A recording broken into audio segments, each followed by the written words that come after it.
दोस्तों, स्वागत है हमारे YouTube चैनल राज स्टडी जीएस पे। दोस्तों, इस वीडियो में हम जीके जीएस के कुछ इम्पोर्टेंट क्वेश्चन देखेंगे जो कि आने वाले एग्ज़ाम एसएससी जीडी के लिए काफ़ी महत्वपूर्ण है। और ये सभी प्रश्न पिछले ईयर पर आधारित प्रश्न हैं। कहीं ना कहीं ये एग्ज़ाम में पूछे हुए प्रश्न हैं, तो ये काफ़ी आपको हेल्पफुल होगा। तो चलिए शुरुआत करते हैं पहले प्रश्न से।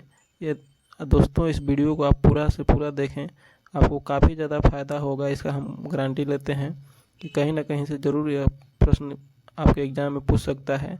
तो आप इसे पूरा ज़रूर देखें। आपको यदि वीडियो अच्छा लगे तो लाइक करें, कमेंट करें, चैनल पर नए हो तो सब्सक्राइब करें। चलिए शुरुआत करते हैं।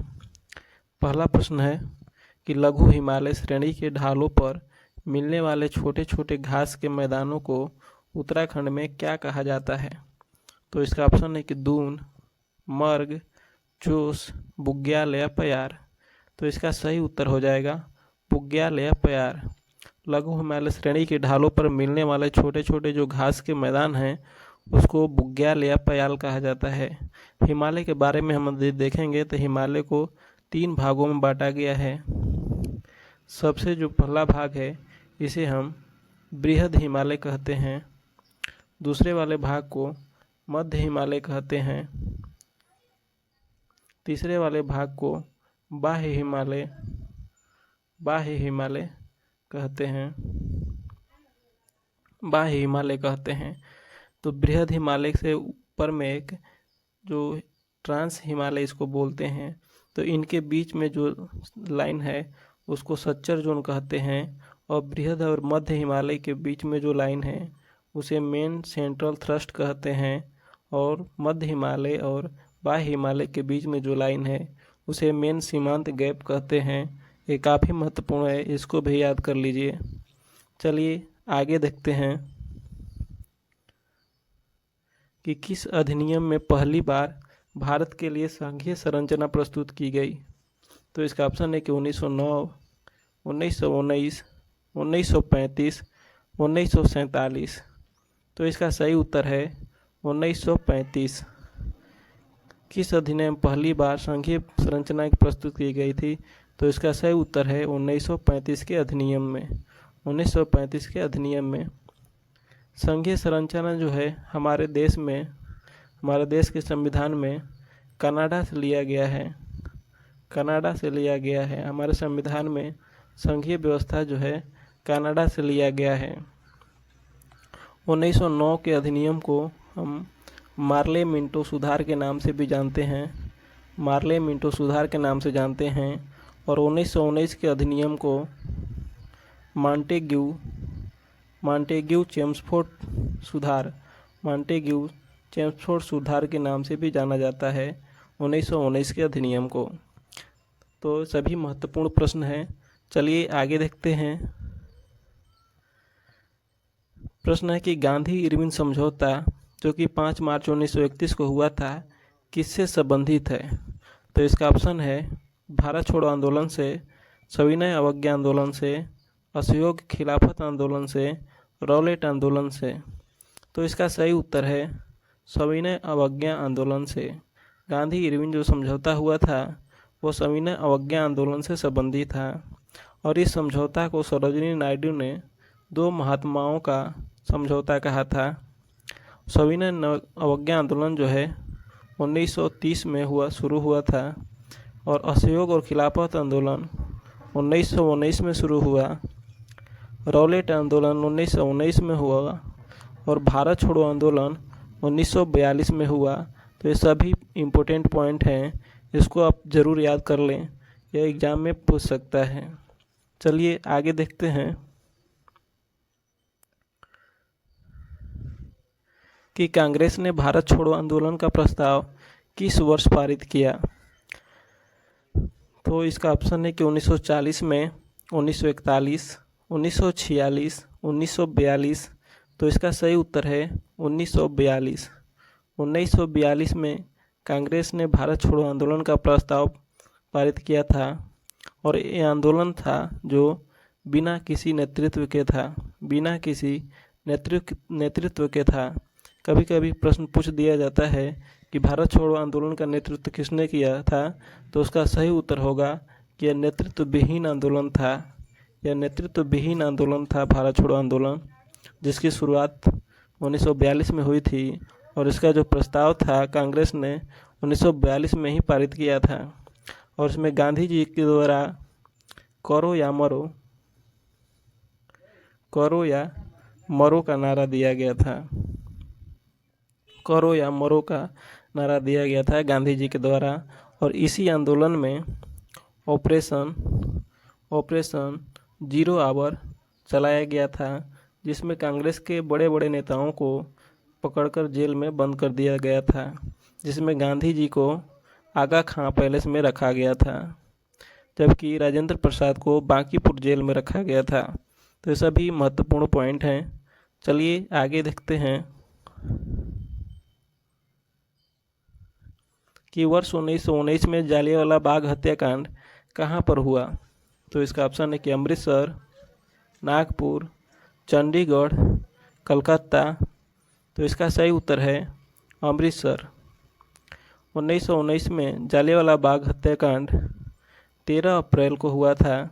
13 अप्रैल को हुआ था और यह अमृतसर में हुआ था। उस समय भारत का वायसराय जो था लॉर्ड चेम्सफोर्ड था। लॉर्ड चेम्सफोर्ड था। ये भी बार बार पूछा जाता है प्रश्न कि जालियांवाला बाग हत्याकांड के समय वायसराय कौन था, तो उस समय था लॉर्ड चेम्सफोर्ड। जबकि गोली चलाने के आदेश ओ डायर ने दिया था। ओ डायर ने दिया था। गोली चलाने का आदेश जो है लेफ्टिनेंट ओ डायर ने दिया था। नेक्स्ट देखते हैं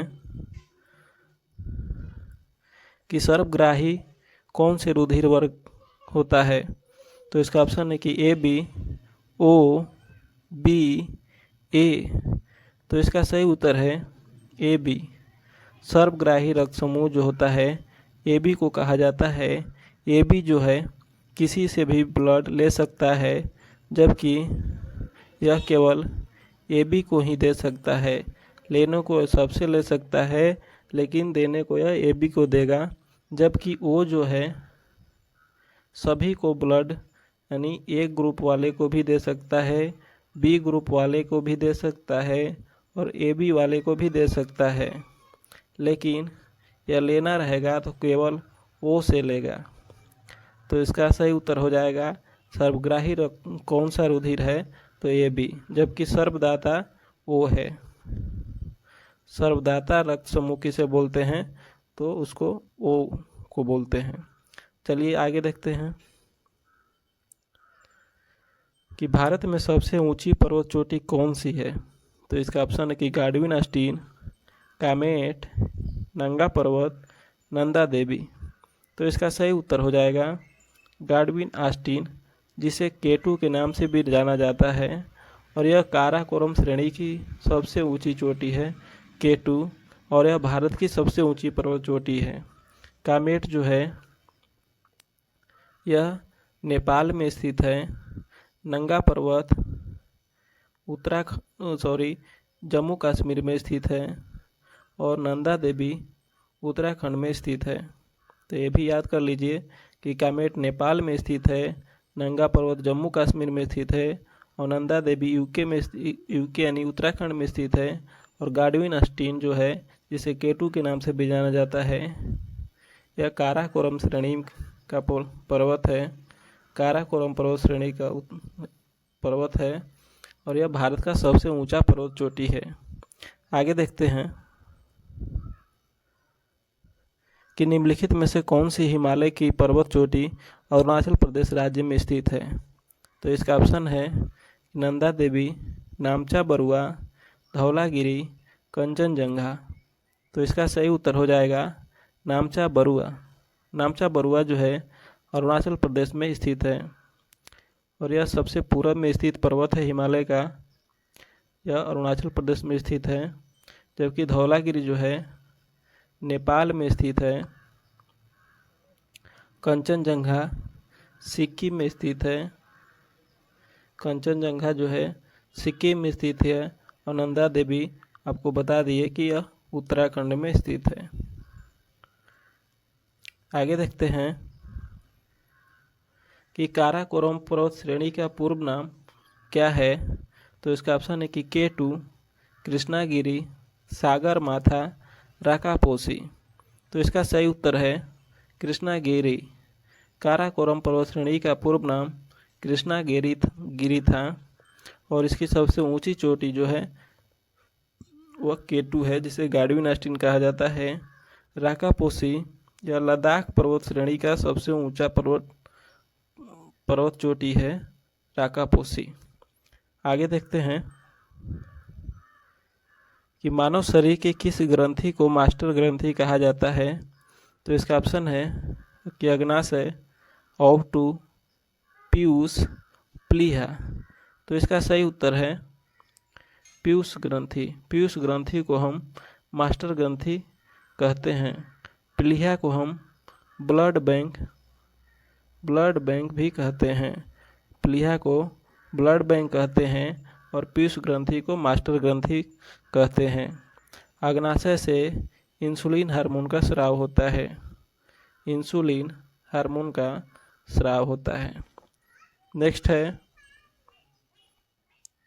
कि सतलज एवं काली नदियों के बीच हिमालय का कौन सा प्रादेशिक विभाग स्थित है। तो इसका ऑप्शन है कि पंजाब हिमालय, कुमायूं हिमालय, नेपाल हिमालय, असम हिमालय। तो इसका सही उत्तर है इसका सही उत्तर है कुमायूं हिमालय। सतलज एवं काली नदी के बीच जो है हिमालय का भाग स्थित है उसे कुमायूं हिमालय कहते हैं। हम देखिए बताते हैं कि सिडनी बुराड ने बृहद हिमालय को 4 भागों में बांटा था। जो सबसे पहला भाग था उसे पंजाब हिमालय कहते हैं और यह सतलज नदी और सिंधु नदी के बीच स्थित है, जबकि सतलज एवं काली नदी के बीच कुमायूं हिमालय स्थित है और काली और तीस्ता नदी के बीच नेपाल हिमालय स्थित है और तीस्ता और ब्रह्मपुत्र नदी के बीच असम हिमालय स्थित है। तो इसको आप याद कर लीजिए। और इसका जो विभाजन किया था वह किया था सिडनी बुराड ने।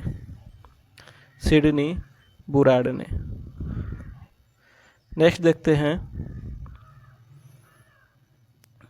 कि हीराकुंड बांध किस राज्य में स्थित है। तो इसका ऑप्शन है कि उड़ीसा, झारखंड, उत्तराखंड, पश्चिम बंगाल। तो इसका सही उत्तर है उड़ीसा। हीराकुंड बांध उड़ीसा राज्य में स्थित है और यह भारत का नहीं बल्कि विश्व में सबसे लंबा बांध है और यह जिस नदी पर बनाया गया है हीराकुंड बांध, उस नदी का नाम है महानदी। नेक्स्ट देखते हैं कि अलमाटी बांध किस नदी पर स्थित है। तो इसका ऑप्शन है कि कावेरी, सेलेरू, तुंगभद्रा, कृष्णा। तो इसका सही उत्तर है कृष्णा। अलमाटी बांध कृष्णा नदी पर स्थित है और कृष्णा नदी दक्षिण भारत की दूसरी सबसे बड़ी नदी है और कृष्णा नदी की किनारे एक आंध्र प्रदेश का बड़ा शहर स्थित है, उसका नाम है विजयवाड़ा। तो ये भी काफ़ी महत्वपूर्ण है कि कृष्णा नदी के किनारे कौन सा शहर स्थित है, तो विजयवाड़ा। और यह दक्षिण भारत की दूसरी सबसे लंबी नदी है और अलमाटी बांध जो है कृष्णा नदी पर ही स्थित है। आगे देखते हैं कि भारत का सबसे ऊंचा नदी बांध कौन सा है। तो इसका ऑप्शन है हीराकुंड, भाखड़ा बांध, सरदार सरोवर, टिहरी बांध। तो इसका सही उत्तर हो जाएगा टिहरी बांध।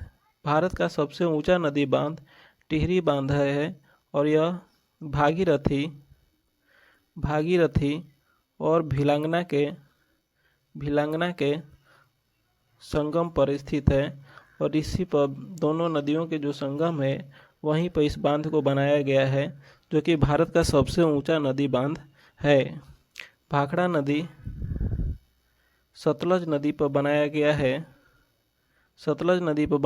है, जबकि हीराकुंड बांध महानदी पर बनाया गया है। नेक्स्ट देखते हैं कि हीराकुंड बांध किस नदी पर स्थित है। तो इसका ऑप्शन है कि दामोदर, बराकर, हुगली, महानदी। तो इसका सही उत्तर हो जाएगा महानदी। हीराकुंड बांध महानदी पर स्थित है। नेक्स्ट देखते हैं कि प्रधानमंत्री की नियुक्ति कौन करता है। तो इसका ऑप्शन है कि राष्ट्रपति, लोकसभा अध्यक्ष, राज्यसभा का सभापति, उपराष्ट्रपति। तो इसका सही उत्तर है राष्ट्रपति। प्रधानमंत्री की नियुक्ति राष्ट्रपति के द्वारा की जाती है और यह संविधान के आर्टिकल 75 में बताया गया है कि प्रधानमंत्री की नियुक्ति राष्ट्रपति के द्वारा की जाएगी। नेक्स्ट है कि भारतीय केंद्रीय मंत्रिपरिषद की बैठक की अध्यक्षता कौन करता है। तो इसका ऑप्शन है कि राष्ट्रपति, उपराष्ट्रपति, प्रधानमंत्री, मंत्रिपरिषद के सदस्य बारी बारी से। तो इसका सही उत्तर है प्रधानमंत्री। भारतीय केंद्रीय मंत्रिपरिषद की जो बैठक होती है उसे प्रधानमंत्री अध्यक्षता करता है। नेक्स्ट देखते हैं कि मंत्रिपरिषद में कितने स्तर के मंत्री होते हैं। तो इसका सही उत्तर है 3। मंत्रिपरिषद में 3 स्तर के मंत्री होते हैं। नेक्स्ट देखते हैं कि भारत में हिमालय की सर्वोच्च पर्वत चोटी है। तो इसका ऑप्शन है कि नंदा देवी, नंगा पर्वत, कंचनजंगा, धौलागिरी। तो इसका सही उत्तर है कंचनजंगा। कंचनजंगा भारत में हिमालय की सबसे ऊंची चोटी है कंचनजंगा, और यह सिक्किम में स्थित है। सिक्किम में स्थित है। जबकि धौलागिरी नेपाल में स्थित है। नंगा पर्वत जम्मू कश्मीर में स्थित है और नंदा देवी उत्तराखंड में स्थित है। चलिए आगे देखते हैं कि असहयोग आंदोलन को क्यों निलंबित किया गया। तो इसका ऑप्शन है कि गांधी जी की अस्वस्थता के कारण, हिंदू और मुसलमान के बीच मतभेदों के कारण, नेतागणों के बीच मतभेदों के कारण, चौरी चौरा में हुए हिंसक घटना के कारण। तो इसका सही उत्तर है चौरी चौरा में हुए हिंसक घटना के कारण असहयोग आंदोलन को वापस लिया गया। और चौरी चौरा घटना जो है 5 फरवरी 1922 को हुआ था। 5 फरवरी 1922 को हुआ था और 7 दिन बाद यानी 12 फरवरी 1922 को गांधी जी के द्वारा असहयोग आंदोलन को वापस ले लिया गया, क्योंकि इस घटना से चौरी चौरा नामक एक थाने में जनता के द्वारा आग लगा दिया गया था, जिसमें लगभग 22 पुलिसकर्मियों की मृत्यु हो गई थी, यानी जल गए थे उसी में। आगे देखते हैं कि पीयूष ग्रंथि के अत्यधिक हार्मोन स्राव से शरीर पर क्या प्रभाव पड़ता है। तो इसका ऑप्शन है कि लंबाई में अत्यधिक वृद्धि, शरीर में असंतुलित विकास, शरीर का टेढ़ा मेढ़ा होना, इनमें से कोई नहीं। तो इसका सही उत्तर है शरीर में असंतुलित विकास। पीयूष ग्रंथि से यदि हार्मोन का स्राव अधिक होने लगे तो शरीर में असंतुलित विकास होगा। नेक्स्ट देखते हैं कि कांग्रेस का 1929 का अधिवेशन, जिसमें पूर्ण स्वराज्य का लक्ष्य घोषित किया गया था, कहाँ पर हुआ था। तो इसका ऑप्शन है कि बम्बई में, कलकत्ता, लाहौर, मद्रास। तो इसका सही उत्तर है लाहौर में। 1929 का जो कांग्रेस का अधिवेशन हुआ था, जिसमें पूर्ण स्वराज्य की मांग की गई थी, वह लाहौर में हुआ था और इसकी अध्यक्षता जवाहरलाल नेहरू के द्वारा किया गया था। जवाहरलाल नेहरू के द्वारा किया गया था। नेक्स्ट देखते हैं दोस्तों, इस वीडियो में इतना ही प्रश्न था। आपको वीडियो कैसी लगी? यदि अच्छी लगी तो लाइक करें, कमेंट करें। यदि चैनल पर नए हो तो सब्सक्राइब करें। फिर मिलते हैं अगले वीडियो में। जय हिंद।